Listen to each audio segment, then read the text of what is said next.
திருச்சிற்றம்பலம். ஆதியாகிய ஜோதியை பற்றி நாம் பார்க்க போகிறோம். ஆதியுமாய் அரணாய் என்று தொடங்கும் இந்த பாடல். உலகினை படைப்பவன் யார்? சிவபெருமான். உலகினை அழிப்பவனும் அவனே. உடலில் மாற்றங்களை செய்பவன் அவன். அவற்றை கடந்து விளங்குபவனும் அவனாக இருக்கின்றான். அவன் குவியாத அருள் ஜோதியாக விளங்குபவன். ஊழினை இயக்குபவன் அவன்தான். நீதியாகி நித்தியமாகி என்றும் அழியாமல் இருப்பவனும் சிவனே. இந்த கருத்தை ஒரு கதையின் மூலமாக நாம் பார்க்கலாம். ஒரு காலத்தில் ஒரு சிறிய கிராமத்தில் ஞானி ஒருவர் வாழ்ந்து வந்தார். அவரது பெயர் சித்தார்த்.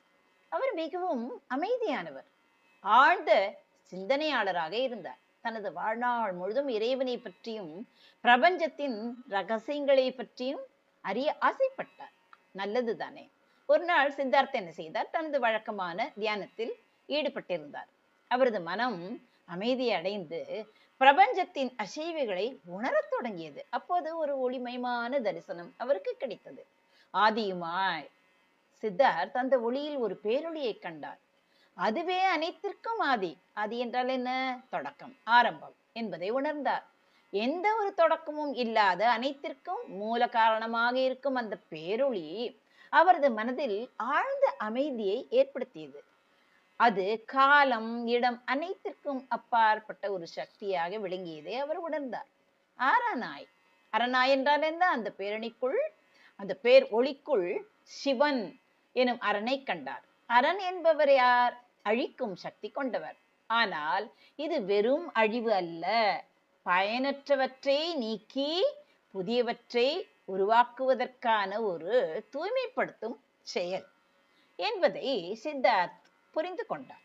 வாழ்க்கையின் சுழற்சியில் பிறப்பு, இறப்பு மீண்டும் மீண்டும் வருகிறது அல்லவா என்ற அனைத்தையும் கடந்து நிற்கும் ஒரு நித்திய சக்தியாக அவர் நினைத்தார்.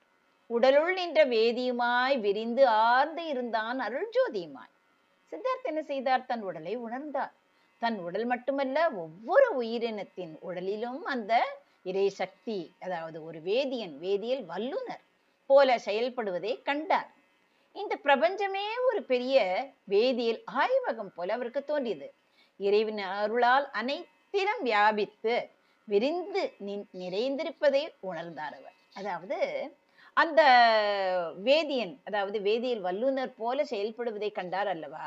அந்த இறை சக்தி என்ன ஆயிற்று? பிரபஞ்சமே ஒரு பெரிய வேதியியல் ஆய்வகம் போல அவருக்கு தோன்றிற்று அல்லவா?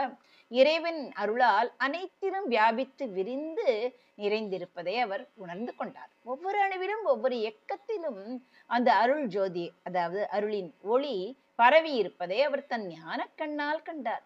அது எல்லையற்ற ஒளி, அன்பின் வடிவமாக இருந்ததை கண்டார்.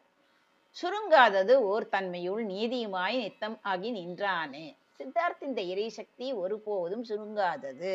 சுருங்கினால் என்ன ஆகும்? குறைந்து விடும் அல்லவா? அதனால் இது குறையாதது என்பதையும் அது ஒரு நீதி, அறம் என்றும் உணர்ந்தார். பிரபஞ்சத்தின் ஒவ்வொரு அசைவிலும் ஒரு நியதியும் ஒரு தர்மமும் இருப்பதை அறிந்தார். அந்த சக்தி எந்த காலத்திலும் அழியாத நித்தியமானது, அதாவது நிரந்தரமானது என்பதை உணர்ந்து கொண்டார். அது எப்போதும் இருந்தது, இருக்கிறது, இருக்கும்.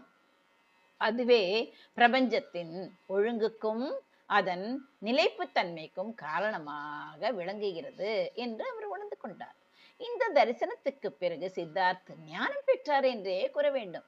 அவர் வெறும் சித்தார்த் அல்ல, அவர் பிரபஞ்சத்தின் ஒரு அங்கம், அந்த பேரொளியின் ஒரு துளி என்பதை புரிந்து கொண்டார். அவர் அனைவருக்கும் அன்பையும் ஞானத்தையும் போதித்து இறைவனின் நித்திய தன்மையும் அனைத்து உயிர்களிலும் வியாபித்திருக்கும் அருளின் ஒளியையும் உலகிற்கு எடுத்துரைத்தார். இப்பொழுது பொருள் விளக்கத்தை காணலாம். ஆதியுமாய் என்று கூறுகிறாரே, இறைவன் அனைத்து படைப்புகளுக்கும் எப்படி இருக்கிறான்? மூல காரணமாக இருக்கிறான், தொடக்கமாக இருக்கிறான். அரணா என்றால் இறைவன் அழிப்பவனாகவும் மீண்டும் உருவாக்குபவர், மாற்றத்தின் வடிவமாகவும் இருக்கிறார்.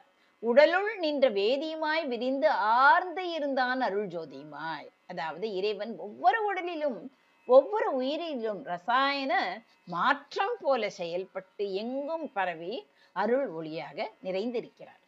சுருங்காதது ஓர் தன்மையுள் நீதியுமாய் நித்தம் ஆகி நின்றானே. இறைவன் என்ன செய்கிறான்? ஒருபோதும் குறையாத தன்மையுடன் இருக்கிறான். அதாவது அவன் சுருங்க மாட்டான். அறத்தின் வடிவமாக என்றென்றும் நிலைத்திருக்கும் நித்திய பொருளாக இருக்கிறார். இந்த கதை திருமந்திர பாடலின் ஆழமான பொருளை புரிந்து கொள்ள வேண்டுவதற்காக அமைந்திருப்பது போல தோன்றுகிறது.